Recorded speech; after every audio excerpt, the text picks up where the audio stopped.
Welcome to Your Voice, a New Jersey public policy program of the Unitarian Universalist Legislative Ministry of New Jersey. UULMNJ is dedicated to providing a voice for justice, equality, and compassion, and raising the ethical and moral questions related to our state's social and legislative issues. This series of educational programs will explore important social issues facing New Jersey, including economic justice, mass incarceration, environmental sustainability, immigration, and many others. Today, we are exploring global climate change, a controversial issue that perhaps not enough people understand. What is it and why does it matter? Our guests are Jim Walsh. Jim is a dedicated political organizer with over 10 years of experience working in local and national movements to empower communities to work for social, environmental, and economic justice. Jim currently serves as the Mid-Atlantic Regional Director for Food and Water Watch. In his capacity, Jim is overseeing and implementing a regional strategy to ensure the well-being of the public triumphs over private interests who profit from the exploitation of the essential resources of food and water. Jim's passion for social justice began while volunteering for Catholic workers while earning a degree in economics at Marquette University. He was an organizing fellow with the New Jersey Public Interest Research Group at Rutgers University, and he has also done organizing work with Family Promise, organizing communities of faith on issues of poverty and homelessness. Immediately prior to starting with Food and Water Watch, Jim was the program director of the New Jersey Citizen Action, where he oversaw statewide campaigns focused on a variety of social justice issues. Welcome, Jim. Our another guest is Jeff Tittel. Jeff has served as director of the New Jersey chapter of the Sierra Club for over 15 years. His environmental advocacy has significantly advanced the environmental protections of New Jersey. Just some of his legislative and regulatory lobbying accomplishments include passage of the California Car Bill, promotion and design of NJDEP's stormwater rules, and passage of the private well testing bill, among many, many others. Prior to directing the New Jersey chapter, Jeff founded numerous other grassroots environmental organizations in New Jersey, including the Highlands Coalition, and he still serves on many other boards, such as the Work Environment Council. Jeff Tittel receives tremendous recognition throughout New Jersey as an environmental leader. The Star-Ledger has named him one of the most top influential people in New Jersey. And our third guest is Rohn Hein, attorney and chair of our UULMNJ Environmental Task Force. Rohn also comes from an extensive organizing background. I'd like to thank you all for being here and helping us to understand global climate change. You know, there are people who still don't believe that climate change is that important. Maybe you could help us explain. And Jim, we'll start with you. From your view, what is climate change and why should we be concerned about it? Sure. Well, climate change is essentially probably one of the single largest issues facing our society today, and where we're seeing shifts in temperature patterns and other things that are creating more opportunities for extreme weather events are probably the most direct things that people can see how this impacts us.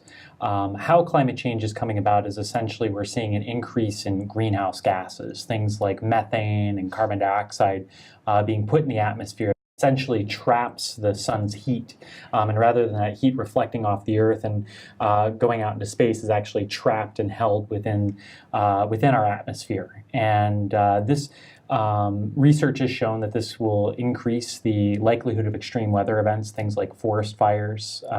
What we've experienced recently, events like Hurricane Sandy, things like Hurricane Katrina. We can't necessarily peg any one of these incidences to climate change, but we're certainly seeing an increase of these events. Much has been reported. More directly, and we can see that the polar ice caps are melting and is creating a tremendous challenge for us to moving forward with climate change, and actually maybe exacerbating issues of climate change, where the ice caps, which tend to be white, would reflect more of the sun's energy out into space, or actually the ocean will absorb more of that heat in itself, and is starting a cycle which, if we don't act quickly, we may be unable to reverse. And so the action that's needed on climate change is really something that we can't wait along for much longer. And in terms of what we can do about it, I think that there are some really important steps that we can take policy-wise to address climate change. And one is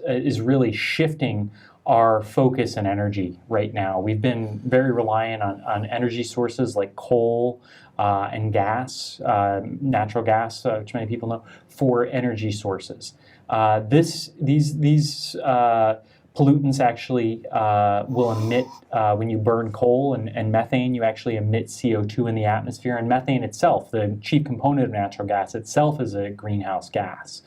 And so in New Jersey, we've actually seen us moving in a direction that is actually could adversely impact our climate, where we're actually transitioning coal plants into gas-fired power plants, which we've seen that these gas plants will actually have lower CO2 emissions than coal-fired power plants. But we're also seeing that the methane that would be powering these gas plants is actually leaking out of pipes and compressor stations in various places along the way, which is actually creating a greater heat warming effect, because methane actually has more heat trapping capacity than CO2 does in our environment.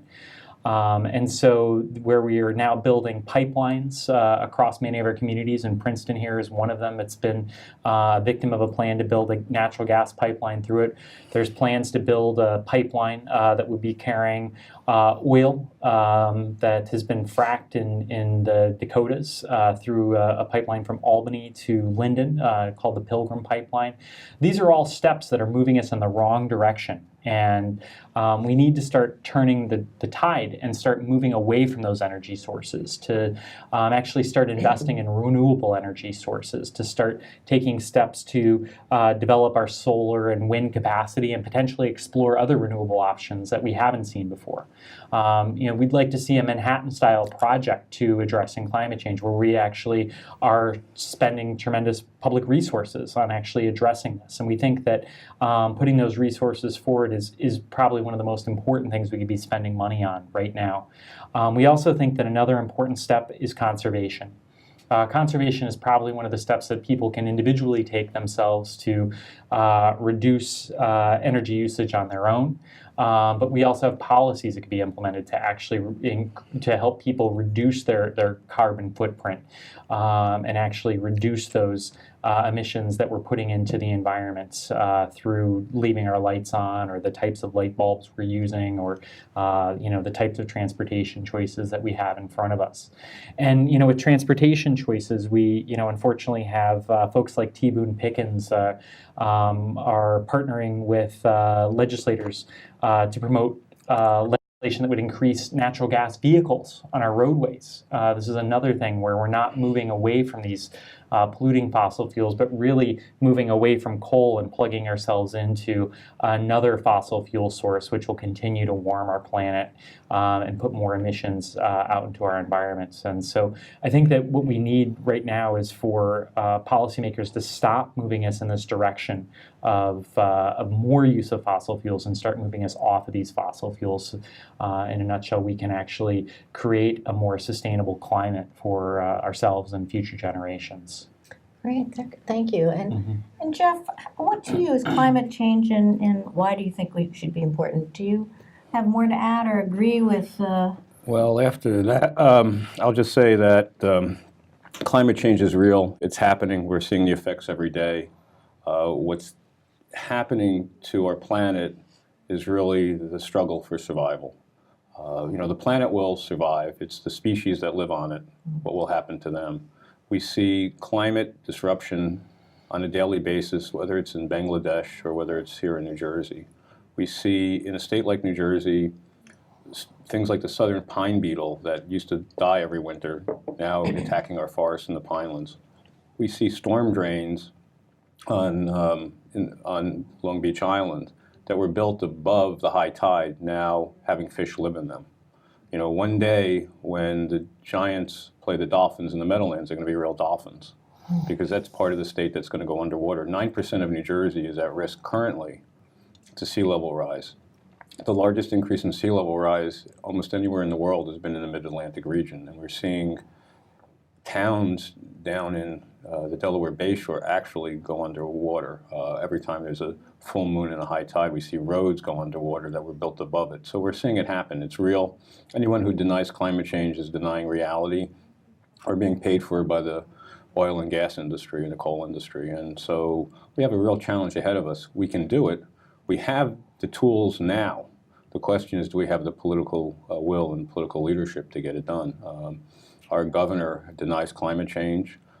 He pulled us out of the Regional Greenhouse Gas Initiative. He closed the Office of Climate Change. He ended the work that was being done in the DEP on climate adaptation and mitigation. New Jersey was a leader.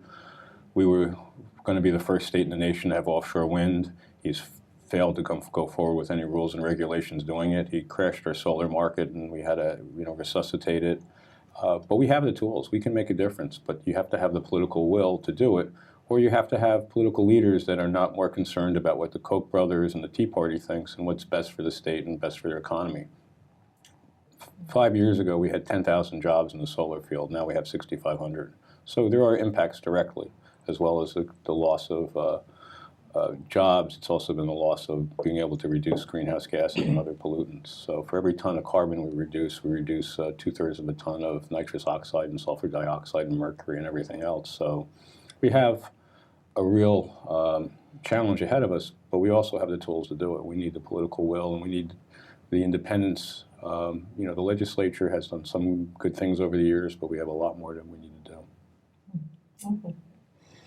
I know, Ron, you come at this from a slightly different angle. What is your view of climate change and why it's important? Well, Jim really laid out the case here. This is probably the most pervasive issue that faces our species today.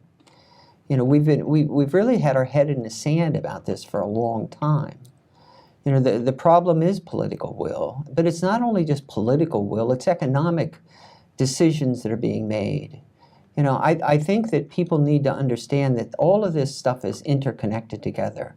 We don't live in silos all by ourselves. We make these decisions in one area of our lives, and it affects others. If the political and economic interests of the world, specifically in the United States and here in New Jersey, don't start taking into consideration the interconnectedness, then we're going to just make this problem worse as we go forward. Back in the 60s, we had a consciousness raising where we said that, pollution and air pollution was an issue that we needed to be working on. And we made major strides in those areas. The smog in the major cities in the country today is not nearly what it was back in the 60s. We need the same kind of political will and economic will also to see that we go forward on trying to do some things differently than what we have in the past. Mm-hmm. Tell me, we talk about climate change. We talked a little bit about New Jersey, but climate change has always been happening. Mm-hmm. What makes it different now? Well, it's very simple, and I'll just use it this way. We had, between Hurricane Irene and being followed by a tropical storm Lee, was considered a millennium event by the New Jersey climatologist. A year later, we had Superstorm Sandy, followed by a nor'easter, which is also considered a millennial event. We've had 2 millennial events in this decade, and we're not even halfway through it. We have seen, 8 out of the 10 warmest years in the last decade.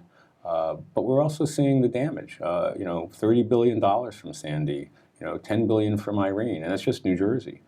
We're seeing it across the country where damage from climate impacts are having a bigger toll, not only on the environment and on people, but also on us financially, whether it's all these forest fires we're having in the West that happen now year-round, not just during the dry seasons.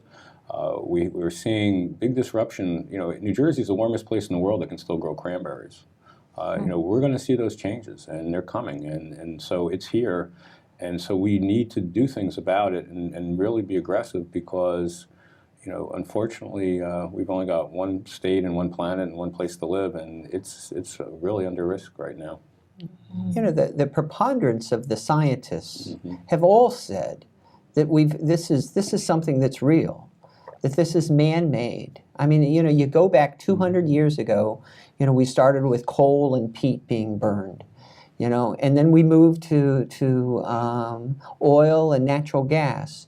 It's just the amount of pollution that's being spewed into the atmosphere just keeps getting larger and larger. And we're seeing real results. If this were a 60-40 kind of split among the scientists, then we could have a real debate. But when we're talking about 95, 98% of real scientists looking at these issues, this is something that is not just made up. This is not just a bunch of tree huggers that's out there. This is real life stuff that's happening. As Jeff was saying, the fact that these events are happening closer and closer together, that we can actually measure, that the polar ice caps are melting, that we can measure that the ice shelf in Greenland is disappearing today and is not going to be coming back. We see the calving of huge icebergs off of Antarctica. These things are just not random effects. These things are real. And we've got to do something about it. We can do something about it. That's the thing. It's taken 200 years for these things to build up to really a tipping point, a real close to a tipping point. And we can't expect, real results to turn back the clock within the next decade. But we do need to sort of draw a line in the sand and say, enough is enough. We need to take action now. We need to take bold action, because without that, things are just going to get worse. Mm-hmm. Yeah, I think that, to your question about, why is this different? We are dramatically speeding up the change in climate.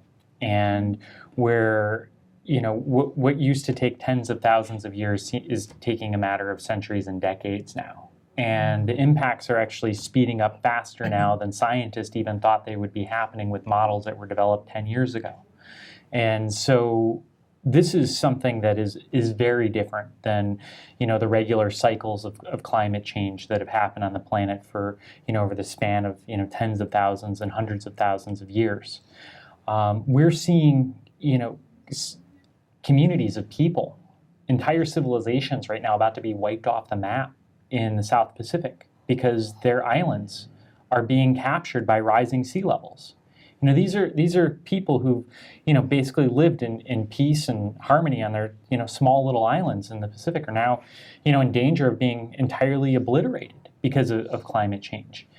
So this is, an issue that impacts us from, the smallest indigenous communities in the Pacific to, as Jeff said, people are now seeing roadways underwater here in New Jersey. And so, I think that this is something that, we weren't seeing happen when my parents were kids, to the extent it's happening now. And I can't imagine what my daughter is going to see when she's, my age, if we don't take action now to make sure that her future and the future of other children like her isn't left to the whim of fossil fuel industry, who could essentially care less about what we're doing to the planet right now. They're making tremendous amounts of money off of burning coal, burning gas, burning oil, and it's to the detriment of all of us. And I think people forget that the human species is one that can also become extinct if we're not careful. And I think that long term, what can happen.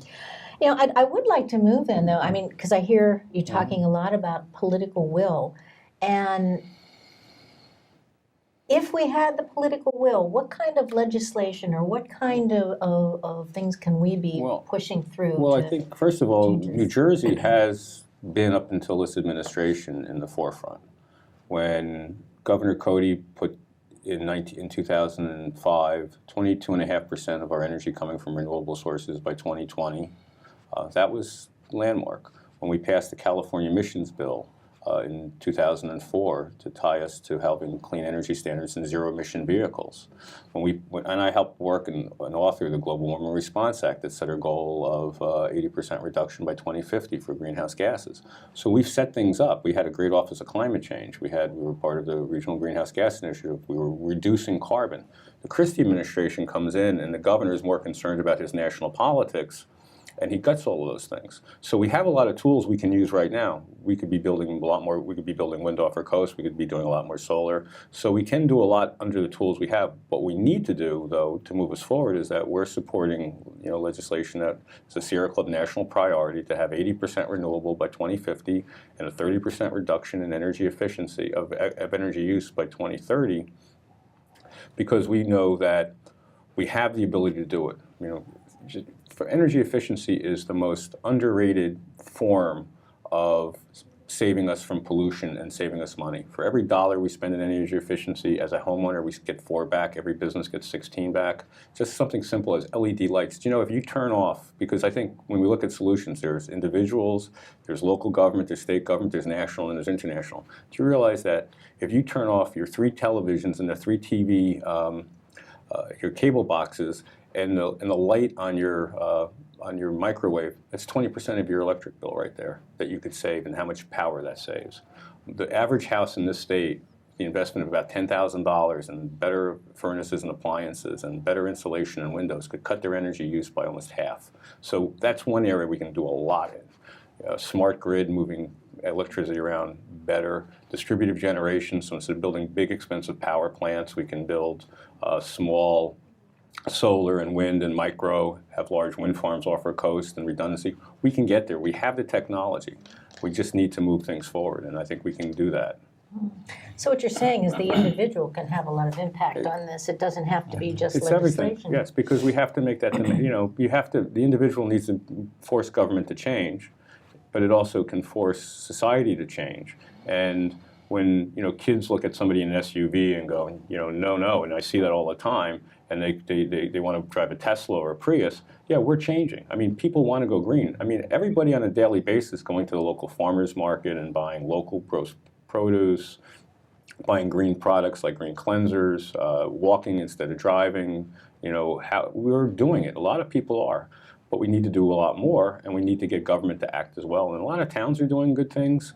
Princeton, where we are, has got a good green committee, and they're doing things. But we also need to do a lot more, and we can get there. But we need to all, work at the different levels. Do either of you have some thoughts about that? I think that one of the policies, I think about one of the best policies that I've seen brought forward in terms of renewable energy is when through the LIHEAT program, the Low Income Heating and Energy Efficiency Program, the federal government dedicated tremendous amounts of resources to helping low-income people weatherize their homes. By doing this, you're taking a dynamic where someone who doesn't have the means to insulate their windows, or maybe their landlord doesn't care about insulating their windows, to actually create insulation there so that when that person turns on their heat, they're actually by de facto reducing their energy bills and reducing our climate footprint. I think expanding that program to increase incentives for homeowners across the board would be really helpful. When you look at programs like that, they not only, with the LIHEAT program, you're not only creating a dynamic where the low-income homeowner is paying less an energy bill, but that's creating jobs in those communities where people are actually going out and doing the weatherization. And so these are ways that we can actually create jobs and move forward with things. I think that, one thing that could be done is, looking right now, we've, recently had the governor veto legislation that would prohibit fracking waste from being dumped in the state. And we've seen the just kind of development of the natural gas industry is just, run ramshot over communities over the last 10 years. And they've increased production. And so whereas the dumping of waste itself isn't going to essentially, that itself doesn't create climate change, the industry and creating the infrastructure for that industry to function is a major concern. And we've, essentially are not only allowing that industry to continue to develop these climate polluting toxins, but also then threatening our drinking water and public health by accepting that waste into the state. And so I think that it's really a combination of moving into areas of conservation, renewable energy, and moving away from these dirty fossil fuels.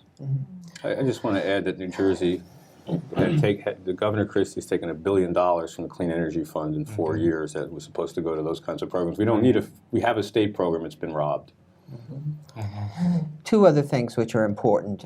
Senator Bob Smith has convened a group of stakeholders, and I think that this is very important, that it goes across the whole gamut of people who are interested in seeing some reform done. And there's going to be some legislation that's going to be introduced in the fall that talks a lot about having sustainable energy, the goals that Jeff was talking about, having conservation, and doing a whole number of other things. Groups need to get behind these kinds of legislations because this is trying to partner with all of the different stakeholders, whether it's public service, whether it's the advocate's office, whether it's rate council, whether it's the environmental groups. That's the kind of thing that we could see significant action being taken place. In addition to that, we need to have a groundswell of support for people recognizing the fact that this climate change is taking place. This September on the 21st in New York, there's going to be a large rally that's going to be held, a people's rally, a march for global climate change, and we encourage people to participate in it. Talk to your local Sierra Club, Yes, talk to your local Unitarian church about participation in this. We need to stand up and be heard. Absolutely, absolutely. Well, I think we're running out of time. One of the things that we really encourage the people who are viewing this program realize that we can't cover it all in a half-hour segment, but we encourage people to really educate themselves. And of course, one of the two places that they can go is the Sierra Club and to Food and Water Watch. And I encourage everybody to do that. I'd like to thank you all for being here tonight. I really appreciate the really educational information that was presented tonight. I think it was very informative for anybody who's listening. And you are all really great champions of the environment. And thank you for all of your work. It's very important. Thank you. Thank you. Thank you. These programs are a service of the Unitarian Universalist Legislative Ministry of New Jersey. UULMNJ is a nonprofit, faith-based organization supported by UU congregations throughout New Jersey. For more information on this program and others advocacy programs that we do, please go to www.UULMNJ.org. Thank you all. Thank you.